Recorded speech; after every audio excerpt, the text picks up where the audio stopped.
Yeah, I woke up this morning and my beard was annoying me, so it's gone. Michael Bolton. Oh yeah, we're talking about streaming. I forgot. Streaming for Saturday. Let's go. What do you think? Thanks, Josh. It's Michael Bolton here, and it's time for another episode of the Locked On Fantasy Basketball Podcast. Let's get to it. Let's get to it, indeed. You are Locked On Fantasy, your daily NBA fantasy podcast. Part of the Locked On Podcast Network, your team every day. Hello and welcome to the Locked On Fantasy Basketball Podcast, brought to you by Basketball Monster. My name is Josh Lloyd and I eat soup in public. I'm also the lead fantasy analyst at basketballmonster.com, and you can find me on Blue Sky at joshloyd.bsky.social, on Twitter at redrock_bball, on TikTok at redrock_bball, and on Instagram at Locked On Fantasy Basketball. Today's episode is brought to you by FanDuel. Right now, new customers can get $200 in bonus bets when your first $5 bet wins. Also, check out LockedOnDaily.com. They've got the best newsletter for your favorite NBA team. You sign up, it's free, it's in your inbox 5 days a week. You're also double banging over here because we have got 3 weeks and a couple of days left in the NBA regular season. We're going all the way through. And then after we go through, I might have a day or two off at the end of the regular season, but we'll be back talking Dynasty Leagues. We'll be back talking season reviews. What do we hit on? What do we miss? What lessons do we learn? Where are we at with assessing fantasy playoff structures and strategies and all of that stuff is the things we're going to be covering at the end of the year, into team reviews, into NBA draft and free agency, a whole bunch of stuff. I love doing stuff in season. I love the pre-season stuff with drafts. I also love the off-season stuff. Now, there's not as many people watching. Maybe you guys can change that by just keep watching those shows during the off-season and enjoying them. But in terms of what I learn from them and the fun that I can have in presenting the information, working on new things, presentation-wise, it's some of the best stuff that I'm able to do there. We're able to sit and talk about stuff more strategically, and I really enjoy doing that. So I hope you guys enjoy it too, and I want to get more people watching those videos if possible. Okay, what we're doing here, it is, for Saturday, it is World Water Day. Pretty important day, I'm guessing, because water's a pretty important thing. Shout out to water. What water have I got here? So I've got my bottle of sparkling water here. This is not a sponsored product. Santa Vittoria is my sparkling water that I'm drinking today. So there you go. That's my my water for World Water Day. So what should we look at now? We should probably look at the schedule. And we've known this all week in here, Charlotte Hornets week, that this is a weird week for the end of the week in terms of where are the back-to-backs. Somebody show me the back-to-backs. I'm inquiring about the pretzel monies. Wizards are the only team. Wizards. Yeah, that sounds so... I can call them Washington or the Wizards. Calling them Wizards, it sounds like I've lost my mind. Hey, I've seen sport before. Friday into Saturday, the Washington Wizards are the only team that play that back-to-back. And there's only one team that plays the back-to-back Saturday to Sunday. That is the Atlanta Hawks. We've known this all week. And that is why we've had to be very specific, very precise in terms of how we're streaming, because we can't go, hey, I'll just hit a back-to-back at the end of the week. Or I'll do, because that doesn't exist. And you got to hit the back-to-backs at the right spot. So if you needed to do single-day streams, you fire them up towards the end of the week where you've got more options. And that's where we're at. The Wizards Friday to Saturday, and there are 3 teams that are going to be incredibly confusing all the way through. Washington, Philadelphia, and I just lost the other one in my brain. Who is it? Toronto. And Washington and Philadelphia in particular, they don't want to win a single game rest of season. So they're going to be rotating, mixing, and matching all the way through. I don't think Tyrese Maxey's playing. I don't think Kelly Oubre's playing. I don't think Andre Drummond's playing. I don't think they're coming back. Washington wants to keep losing games as well. I think Jordan Poole might be playing under 20 minutes a night from here on out. I think you're going to get a lot of rotation of guys through. Toronto's the other one that's going to be confusing because they just play every bad team in the world, and they don't want to keep winning. And imagine they start pushing and overtake the Miami Heat. They don't want that. I don't think they do anyway. So just they're going to be the weird teams. There's going to be bad teams otherwise, of course. Charlotte, although they're winning games. New Orleans, they might turn into weirdness at some point. And Dallas is obviously very weird, but they just don't have enough players to make it weird. We also got the news today, speaking of the Hawks, that Clint Capela is out 3 to 4 weeks with a finger ligament strain. I thought he was out for personal reasons. Anyway, he's out. That is his regular season done. That is also his time in Atlanta done. So you can not worry about that. Like, they will probably make the play-in, but whatever. But also the question you might have is, who's the pickup? Bro hasn't played for weeks. Like, we've seen the whole situation. You see the night watchman, Mohamed Wayuge, has been starting at the 4, but you've also seen Don Barlow, the Trojan. He's been getting those backup minutes. But if you didn't want Don Barlow at his worst, you don't deserve him at his best, I guess. Also, just nothing changes. It's the same rotation they've been using. The Hawks and their back-to-back is a weird one. We'll talk about that in the stream plan section later in the day. Or not later in the day, later in this show, which is going to be later in the day, but 20 minutes in. What else is interesting on the schedule? So this is, again, more for when you're like trying to plan out 2-week playoff matchups, whatever it is. Chunky stuff, 3 games, 5 nights, all days, scramble. The risks are always, again, I will say this, and I will probably repeat it, but Washington, Philadelphia, Toronto. Anytime we talk about a player from those teams, we're throwing it out there, and you just got to hear my voice at the back of that going, yeah, but who knows? Because at any point, any of these guys could play 30 minutes, 20 minutes, or get 0. We just don't know. We don't know how they're going to approach that, and that's why I put the top 2 names there as Tristan Vukcevic and Jared Butler, 3 games in 5 nights, but what if Vukcevic plays 2 of them? What if we get a random Anthony Gill game? What if we get Richaun Holmes? What if Jared Butler sits down and Jeff Doughton steps up? What if Lonnie Walker returning just kills him and he plays 1 game out of 3? I don't know. Both of those guys, Vukcevic and Butler, don't have 2-way game restrictions, so we're good there. But who knows? Zaire Williams is on this list. He was very good in the last game. He has elevated ahead of Keon Johnson as a solid replacement. And the last game was without Cam Johnson. Zaire is hit or miss with his shooting, but I would say that he has been impressive enough this season. Another one of those guys where the Grizzlies they gave him away. I'm not saying he's a good player. But they went, here, take a draft pick as well. We get rid of him. We don't need him here. We've got too many guys apparently, even though they don't. Obi Toppin, yeah, just a backup. And maybe there's a game that Turner or Siakam sits over the next 5 days. I don't know. But that's 60 minutes worth of action probably for Obit across those 5 days, and that's useful. And then again, we go to Philadelphia. Justin Edwards. Lonnie Walker, who's back from the concussion. But what are their minutes like? Lonnie's always risky because his game is terrible for fantasy. But Edwards could play 30. He could play 20. But look, we don't know. But we've got to just chuck the opportunities or the options out there to consider. If you're wondering why my voice is a little bit croaky, I went to the footy last night. And I don't know, there were a few things in the game where I was maybe yelling loudly. Celebrating only the positives, of course. Not complaining about other things. So the voice is a little croaky for that one. That's where we're at with that. Let's talk about some injury stati. Stati isn't a word, is it? Statuses, that's the word. Who are we watching for on Saturday? Actually, you know what? It would be a good time for me to do this now, is to just look at where or when the games are being played. I say that about Zaire Williams, and now he's just popped up with questionable tag, hamstring, and D'Angelo Russell's been ruled out. Okay. Sure. Yep. No, all right, cool. So I guess we might add the Nets into, hey, we don't know how to approach this. But that's frustrating. It does help Keon Johnson there. It helps. I'll tell you who's the sneaky one in Brooklyn now. Maxwell Lewis. When you hear Nets beat reporters, and this is, again, not something that's always going to work, but you hear Nets beat reporters, you're talking about, they go, oh, look how Maxwell Lewis. Look at how hard he's going. Oh, I love the energy he's bringing. He's being very aggressive. And multiple ones say it multiple times. And you don't know if they're being told that by someone in the team or what it is. But we just watch Maxwell Lewis on the Nets, just because there's just been a few little whispers from Nets beat reporters about him. So what we do need to pay attention to here status-wise, obviously, Tyrese Haliburton, who's missed, 3 in a row with a back injury. Obviously, he's key because him being out elevates a bunch of players like Ben Mathurin and Andrew Nembhard and Aaron Neesmith, less so TJ McConnell these days. Caris LeVert's been out for a period of time, and we know the Hawks have this back-to-back. And I would say that he doesn't play the back-to-back, irrespective if he gets ruled healthy. I would doubt with knee soreness with a team that's sort of treading water and can't really move up or down, that it would be very surprising for me to see Caris LeVert play in both of these games. The other thing to watch, LeVert is probable for Saturday. Trae Young is also probable for Saturday, and their game Sunday is against the Sixers. And Trae Young's had this leg problem all season. And so LeVert's not going to play on Sunday. I feel good about that. But we'll just watch on Trae Young, and that would mean Keaton Wallace for Sunday. We'll talk about Sunday tomorrow. But that's just something to watch.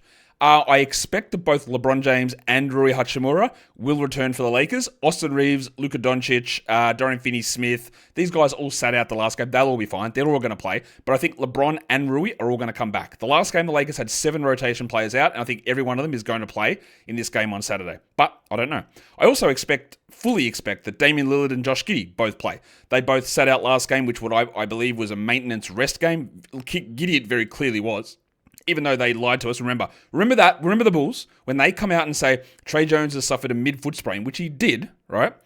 Just remember that someone will come out and say, whether it's an official post from the team, or it's a reporter like Casey Johnson, or it's Joe Cowley, or whoever it is, who comes out and says the report on Trae Young and says Trae Young has suffered a mid-foot sprain, and he's going to be out and reevaluated in at least a week. Just, again, I'm foreseeing this. I don't know if this is going to happen.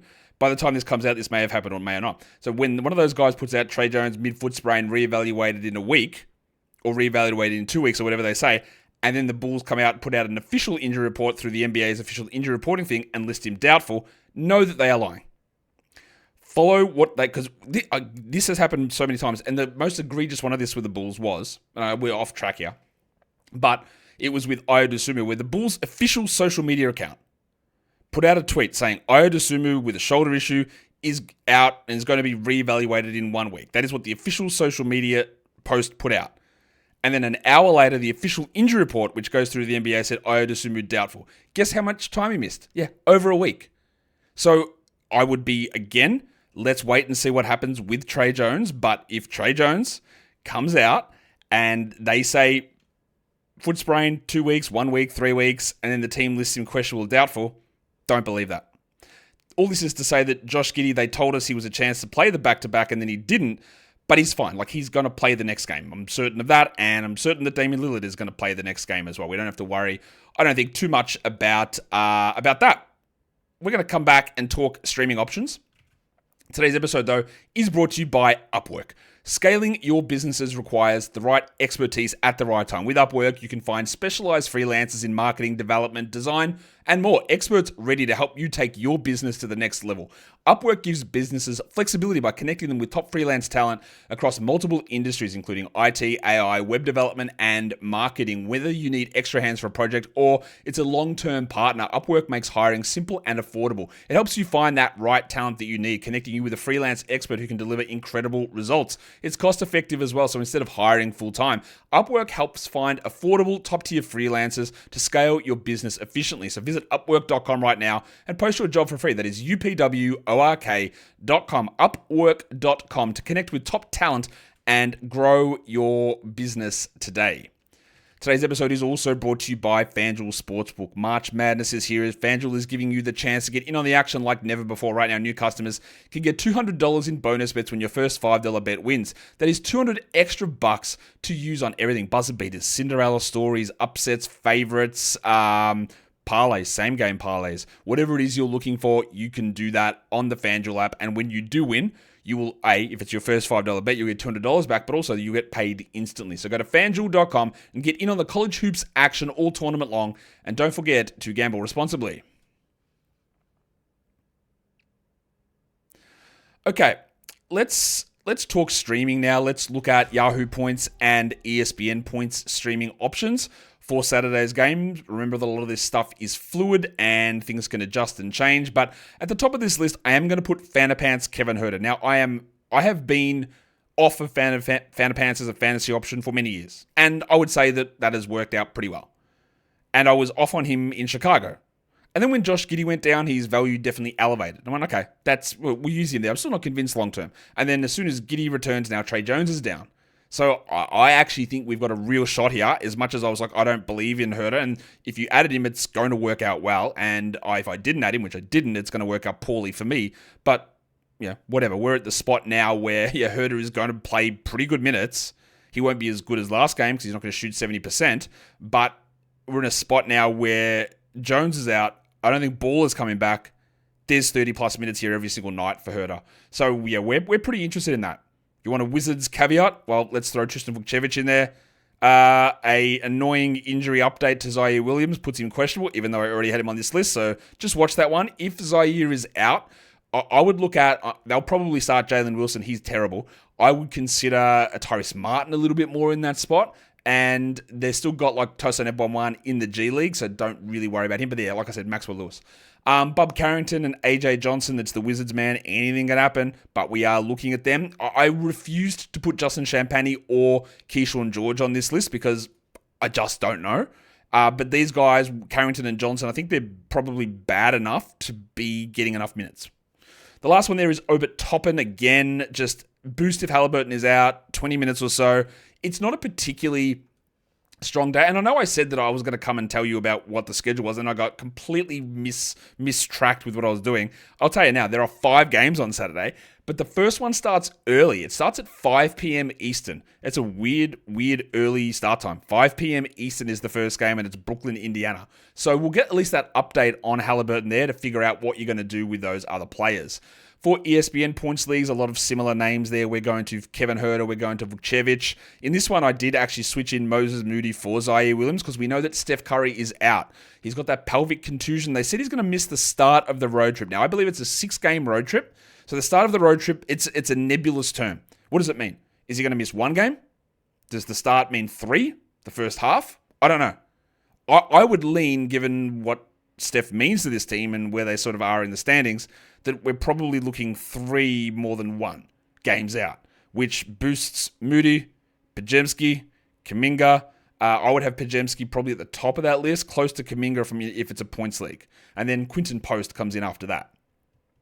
Bob Carrington, AJ Johnson, Obi Toppin, similar names there as well on the ESPN points league side of this discussion. Let's look at category leagues now. Let's look at points streaming. Zach Ricochet is at the top of this list. It is risky. He played 9 first half minutes last game, and then I think he had 9 points in about the first 3 minutes of the second half. He played 24 minutes total. At some point, surely he's playing 30 a night every night, but maybe not. And LeVert returning might actually impact this, but I do like it. I'll keep saying this name, and it could just bite me completely on the end of the nose. Tristan Vukcevic. I don't know, though. I like him as a player. He's an interesting guy that at some point can be a very, very low-end starter, high-level backup is how I view him in the long term. But for now, it's the Wizards, and they're playing Sarr, despite playing really well. He's playing 24 minutes a night. And Vukcevic plays at the 4 and at the 5 now, too. I've got Moses Moody there. I've got Bob Carrington there as a points stream guy. I am going to go with George Niang. Now, that is hit or miss. We know that Niang is very hit or miss, but again, we're talking 5 games only with limited options. So Niang's there, and you get the bonus that it carries over into Sunday. And then Obi Toppin's a pretty good double-digit scoring upside player and doesn't do huge amounts else, but his name just keeps coming up on Saturday. The projection for him just works okay, and they're playing against the Nets, who is a team that does allow big men in particular to put up some elevated numbers. If we look at the other scoring category, we're talking about 3-pointers. I do have Fanapants at the top. Now, you could easily put Kevin Huerter at the top of that scoring list. Now, the way that I approach these lists is I do 2 players who are under 65% rostered on Basketball Monster, 2 that are under 45, 1 that's under 20, and 1 that's under 10. The reason Kevin Huerter didn't appear on that last list is I had 2 guys projected to score more than him, and he's at like 55% or something. 2 guys who were higher than him who filled those slots of the under 65% guys. So that's why he wasn't there. But yeah, he's still going to be an option, clearly. I got Buddy Hield as a 3-point stream guy with Steph out. We know what Buddy is. We know that. Gary Trent, yeah, oh, Jesus. Do I feel more confident in streaming in Buddy Hield, a player that I have notoriously been, let's just say, less enthused about, or the player that maybe I've been even more less enthused about with Gary Trent? But both of them do have 7 threes upside, and that's what we're trying to hit in a lot of cases. Sometimes you want floor, sometimes you want ceiling. You should be able to understand where you sit with that. If you don't, if you're up in the category, you want floor. If you're trying to chase the category, you usually want ceiling. That's a very broad rule on that. Moses Moody's there, Georgie Niang is there, and Bubbles Carrington is also there for 3-point streaming. We're going to talk assists, steals, free throw percentage, rebounds, blocks. I'm not going to talk field goal percentage. I'm just going to ignore that one, so don't worry about it. No, of course I'm going to talk about it. And then we'll talk about stream planning as well. But today's episode, It is brought to you by 5 Hour Energy. Daylight savings is done for, or not, actually not quite done for me. It's about to be done, so I'm about to get that extra hour of sleep back. Let's go, but you guys lost it. So maybe you need a little bit of a kick in the pants, and 5 Hour Energy has your back. The extra sunshine means there's more time for fun, but sometimes you need a little boost to power through. You might be staying up late to watch the NCAA tournament. You might be playing a little bit of extra golf. You might be just going out dinner, socializing with friends. I don't know. 5 Hour Energy gives you that quick, refreshing pick you up. When it says pick me up, but I'm talking to you, not to me. So I know the phrase is pick me up, but like pick you up, I don't know. I feel like that was incorrect use of the term. Let's just go back and rewind it. Just scrub that bit. Refreshing pick me up whenever you need it. On the go convenience. Whenever you're at a game, you're traveling, you can pick this up. You can have the ones you got at home. You can go to a grocery store or convenience store. You can pick them up. So many different flavors, over 15 of them, in fact, including blue raspberry, watermelon, peach, mango, and tropical burst. You can get them online at 5hourenergy.com. You can build a 12-pack. You can build a 24-pack as well. But you can also grab them at a local grocery or convenience store. They're everywhere. So stock up today and stay energized. That would be a good idea. The NCAA tournament is here, and so is the Bracket Breakdown. Locked On Podcast Network and Amazon Fire TV channels are teaming up to deliver NCAA tournament coverage like never before. Watch studio shows featuring former players and Locked On's local experts as they guide you through every upset, buzzer beater, and bracket matchup. Stream it all for free on Amazon Fire TV channel. Search Bracket Breakdown to see it all for free. It's your team every day. Thanks, guys. Let's take a look at the next bunch of streaming categories we're going to look at. We're going to go to assists, and yeah, this probably needs the largest caveat of all time. AJ Johnson. His assist numbers are high. I don't know. Hey, by the way, who remembers that Malcolm Brogdon plays for the Wizards? Who remembers that? Are we ever going to hear anything? I feel like this is 3 years in a row where Malcolm Brogdon gets hurt, and then nobody mentions it. We just ignore it. It's like, any Malcolm Brogdon updates? No. Why would we do that? Anything for Snato fans? No. Nothing for Malcolm Brogdon. Like, nothing. He's done. He's cooked. He's like, Malcolm Brogdon said, well, I guess that's it for him. I'll see you next year, Malcolm. Same time, new place. Cool. Done. AJ Johnson, maybe. He's been okay, AJ. He's been okay. TJ McConnell, boost if Hallie's out. That's what he does. He's not getting the 27 minutes, but the assists are fine. Bob Carrington, Kevin Huerter. Then it gets rough. Then you're talking about 2 backup point guards, maybe playing 18 minutes a night in Cameron Payne or Kevin Porter Jr. Could they get 4 or 5 assists? Sure. Could they get 8? Almost no chance. But there's enough there with them. If you're just looking just to get it, I need something, man. There's 5 games on. Get me some assists. That is where those guys can come in. What about for steals? We've got to go to Fan of Pants again. This is going to be a fully bluey show, I'm guessing. The artist formerly known as the amino acid legend Torian Prince is there for steals. He's got the 30-minute value in his floor, and that helps you. He doesn't do much more apart from steals and threes, but he does them. And then reluctantly, I talked about it. I put these 2 guys on the list because I don't know. I've got no idea. Justin Champagnie. Will he play? I don't know. I think he will. I think he will, but I don't know. And then the guy that benefited from me not playing last game was Colby Jones. Will he play? I don't know. So I'm going to put them both there. Champagnie and Jones. I would love to get some sort of information from the Wizards about what they do with their lineup for this game or see what happens on Friday. But who knows, man. Gary Trent and Moses Moody, I know that their roles are there. So their options too. I know Kevin Huerter's role is there. I know Torian Prince's role is there. Champagnie, I hope it's there. I know he's good. I hope the role's there. Colby Jones, I don't think is good, and I don't know what the role is. But they're just like, well, maybe. But the security of those guys is nowhere near those other 4, like Huerter, Prince, Moody, and the big fella Gaz Trent. For free throw percentage, Matas Buzelis' minutes keep getting jerked around, and while in sometimes getting jerked around is enjoyable, not in this case it's not, because he might play 29 minutes, or he might play 19 minutes, or we might get Julian Phillips scoring 2 points in 27 minutes, or we get the resurrection of the corpse of Patrick Williams for 25 minutes. Who knows? Could Buzelis be better than those guys? Yeah. Could he be worse than those guys? Also, yeah. I don't know. He is shooting the free throws well, so I'm going to put him there. Bob Carrington, Cam Payne, Jalen Wilson. Now, if Zaire is out, Wilson does become a better free throw percentage option. Now, he's bad at most things, but if he takes 3 of them, that's pretty good. Remember, free throw percentage is a very weird category that we don't really talk about that much in terms of how actually wild the swings in it are. Not only is it the second most, in fact, last year it was the biggest year-to-year variance category out of all categories. In terms of variance day-to-day and week-to-week, it's like the second highest one there as well. And actually, despite what you might think, it is a low-volume category. So that is subject to massive changes in what that provides. It is a tough one. I do have Zaire Williams on this list, thanks Nets. And then Noah Clowney, who's also a good free throw shooter, much like Bozelis. We just don't know how much he's going to play. I hope Noah does play a little bit more than he has been. If we're going to talk big men, rebounds, Mitchie Robinson missed the last game. He'll be back. He can get double-digit boards in 18 minutes. You just don't expect more than that. Day'Ron Sharpe played a little bit next to him. Actually, no, he didn't. Did he? Yeah, I thought he might have played a minute next to Clarkson. But anyway, he got 22 minutes in the last game, and that's interesting. Zaire Williams, there's that guy again. Justin Champagny, Tristan Vukcevic, and Trey Lyles, who, by the way, Trey Lyles is like 1% rostered in Yahoo. 1. That's, I don't know, that's a little weird that he's just sitting so low. We got the official update on Haliburton, by the way, questionable. So there we go.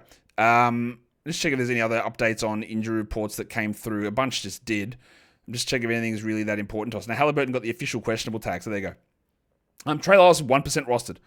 They are playing the Bucks, so that might suit Valanciunas a little bit more. But like I detailed on the recap show yesterday, there are two ways that Doc can go. Or not Doc can go, that Doug Christie can go. We match big, slow guy against big, slow guy, or we try to exploit him with smaller, faster guy. And either way, you can 50-50 argument both ways. But Trey Lyles being that lowly rostered, I don't know. I'd be definitely more interested in him than that percentage would suggest. For blocks, Bozelis, is he still leading the Bulls in blocks? I believe he is. Mitchell Robinson, Tristan Vukcevic, the Trojan Domi Barlow, the Night Watchman Muhammad Ayugeh. Remember that Clint Capela is out, but he has been out already. Gay has been putting up really, really good defensive numbers, like blocks and steals. We just need 22 minutes of Gay. Like 15 minutes of Gay, probably. It's probably not enough. But he has shown an ability to extend out into the last 22, 23 minutes, which I think is going to be more interesting, especially for these defensive stats. And then the other one, which for some reason I called him Day'Ron Sharpe's, if there was two of them, we'd definitely use him, but there's not. There's only one. So let's just consider him a singularity at this point. Field goal percentage is the last category we're going to look at. Mitchie Robinson, Day'Ron Sharpe, Obert Toppin, TJ McConnell, the rare Gar field goal percentage guy, and Gaz Payton, if he is available, he's one of those players as well. Tommy Bryant, and then Jared Vanderbilt-Bar, who might play his 19 minutes, but 3 of 4 shooting is possible for him. He's not a big volume guy, but he just takes easy shots the majority of the time. The last thing we look at is just who I'm going to add into my stream plan for the week, and the way we set it up in multiple different ways. We either attacking a weekend back-to-back or a single day stream. Now, my single day stream is going to be Kevin Huerter. My weekend back-to-back stream, it's going to be Atlanta. It can't be anybody else. So my priority is going to be Ricochet. It's going to be George Niang after that. I don't think LeVert plays both games. Then I would go down from Niang down to Man, and then from Man down to Gay. Is probably, or do I do Gay Man? Probably. No, actually, no. I'll put Ricochet, Niang, Gay, Man, and then see, like Keaton Wallace probably won't play both games, but we want to attack that. So my single streamer is Huerter, and then it's Ricochet, Niang, Gay, Man, Barlow, way under that. And that is a show on World Water Day. Shout out to Santa Vittoria. Shout out to water in general, whether you're bathing or drinking or swimming. It is the life force that sustains us all. And if you want to sustain me, you don't have to drink water. Well, you do. I actually do want you to drink water, but I want you to hit the thumb. I want you to leave a comment, and I want you to tell me what's your favorite brand of sparkling water. There you go. There's a random thing you can comment, or just how off the rails this show was. Guys, we are done here. Thank you so much for listening, everyone. See ya.